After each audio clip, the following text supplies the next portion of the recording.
Di suatu tempat di Libya, di sebuah pabrik kimia yang dulunya milik Gaddafi. Sebuah gambaran tentara yang melindungi Jenderal Fezzan dan keluarganya. Tak lama kemudian, beberapa tentara ditembakkan saat terdengar suara tembakan dan ledakan. Sekelompok tentara bayaran yang dipimpin oleh Suharto Rahmat mulai menyerang, membuat sang jenderal dan keluarganya lari.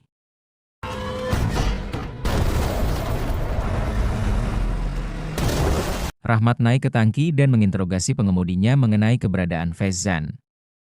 Sopir itu hanya melihat ke gedung di sebelahnya sebelum Rahmat menusukkan pisaunya ke leher pria itu.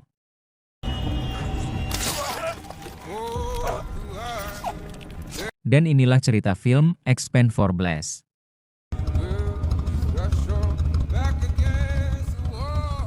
Di New Orleans, Barney Ross, ketua SPB, mengendarai sepeda motornya untuk pergi ke rumah rekan setianya yang bernama Lee Christmas. Di sana, ia menemukan bahwa Lee sedang bertengkar dengan pacarnya yang bernama Gina, yang merupakan anggota tim. Setelah kejadian itu, Lee pergi bersama Barney.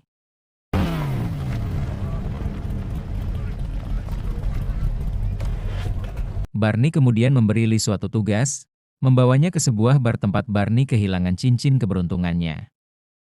Tugasnya ternyata berupa mengambil kembali cincin keberuntungan yang telah diambil dari sekelompok gangster yang dipimpin oleh Jumbo. Awalnya, Lee menolak, namun setelah mengetahui bahwa punggung Barney sakit, ia pun mau menuruti permintaan Barney. Lee kemudian menghajar para gangster tersebut dan berhasil mengambil kembali cincin milik Barney.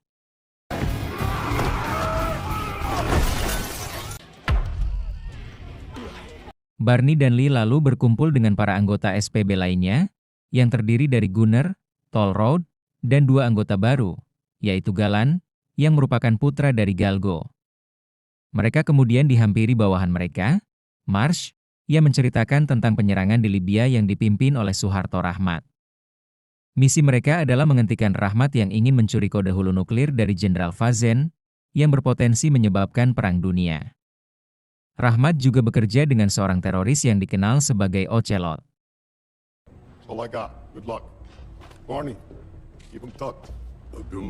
Singkat cerita, tim SPB tiba di pabrik kimia. Dan semua mulai keluar dari pesawat, kecuali Barney, yang harus terbang di area tersebut untuk menyatukan keberadaan Rahmat. Dari pertempuran antara tim SPB dan tim Rahmat terjadi.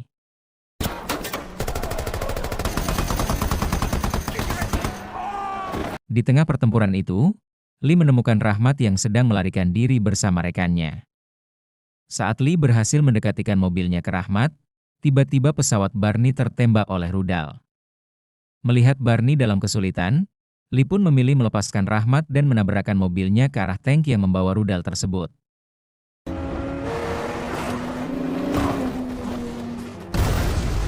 Namun sayangnya, Rahmat malah memanfaatkan kesempatan ini dengan menembakkan proyektil ke arah pesawat Barney.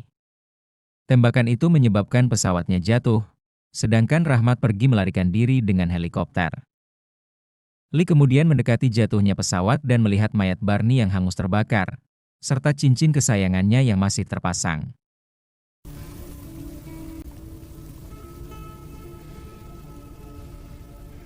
Tim kemudian kembali ke markas dan kekhawatiran atas kematian Barney. Mereka juga menancapkan lengan Barney serta cincinnya di bar untuk mengenang jasanya. Saat Lee bersiap memimpin tim untuk mencari Rahmat dan membalas dendam Barney, Marsh tiba-tiba datang dan memberitahu Lee bahwa ia dikeluarkan dari tim karena Barney sudah tiada. Tidak hanya itu, Marsh juga menempatkan Gina sebagai pemimpin waktu untuk melanjutkan misi. Lee yang sudah tidak memiliki pekerjaan lagi kemudian mencari lowongan pekerjaan menjadi pengawal seorang influencer bernama Sat.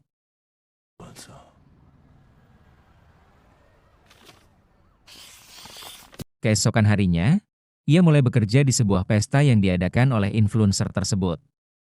Namun, bukannya menjadi pengawal, Lee malah disuruh menjadi pelayan oleh Sat.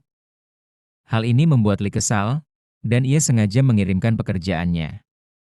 Akibatnya, Lee dipecat.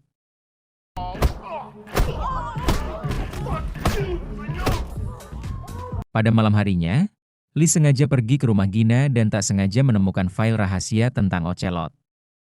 Di saat itu juga, Gina datang dan menjelaskan bahwa file tersebut baru saja diterbitkan setelah Barney mati. Menyadari ada yang tak beres, Lee ingin ikut dengan Gina ke dalam misi besok, namun Gina menolak, yang akhirnya membuat keduanya berpisah. I want in. Coming with you. Oh, I'm sorry. You weren't. Pagi harinya, setelah Gina pergi, Lee melacak Gina melalui belati Barney yang ternyata sudah diisi dengan GPS oleh Lee.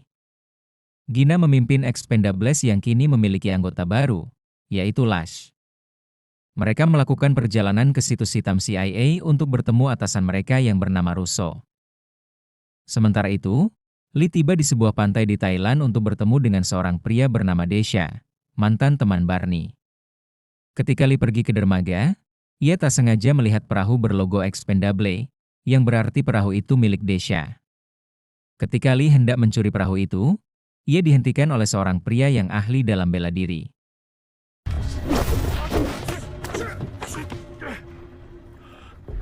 Namun pria tersebut langsung bersedih ketika Lee mengatakan bahwa Barney sudah dibunuh oleh penjahat. Pria itu pun mengungkapkan identitasnya sebagai Desha dan mau membantu Lee membalaskan kematian Barney. Gina dan tim tiba di situs hitam dan diarahkan oleh Russo dan Marsh yang memberitahu bahwa mereka akan menyusup ke kapal kargo tempat Rahmat berada.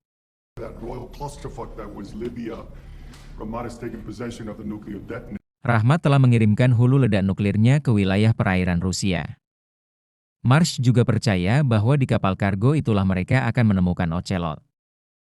Selain itu, Rahmat juga akan melakukan perdagangan untuk mendapatkan kembali temannya, Bai, yang kini menjadi tahanan CIA. Tidak ragu-ragu, tim Expendables langsung menuju ke kapal tersebut dengan terjun payung dari pesawat.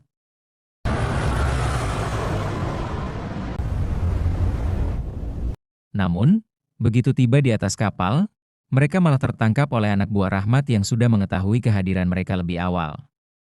Di dalam kurungan, mereka menyadari bahwa ada seseorang di dalam tim ini yang membocorkan informasi. Di tengah percakapannya, sekelompok anak buah Rahmat masuk untuk menyandera Marsh. Rahmat menggunakan Marsh sebagai alat untuk memaksa Russo memerdekakan Bai. Marsh malah menembak Bai dan berkumpul.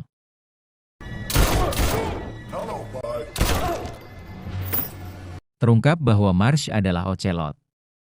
Marsh lalu mengaktifkan dan membuang detonatornya ke dalam lautan, sehingga tidak ada yang bisa memicu nuklir tersebut. Marsh memerintahkan anak buahnya untuk membunuh Lee, tetapi tiba-tiba mereka semua dilarikan oleh helikopter yang belum jelas pilotnya. Marsh yang kini sendirian menantang Lee untuk berduel. Namun sebelum keduanya bertarung, Marsh ditembak oleh helikopter yang ternyata dikendalikan oleh Barney yang masih hidup.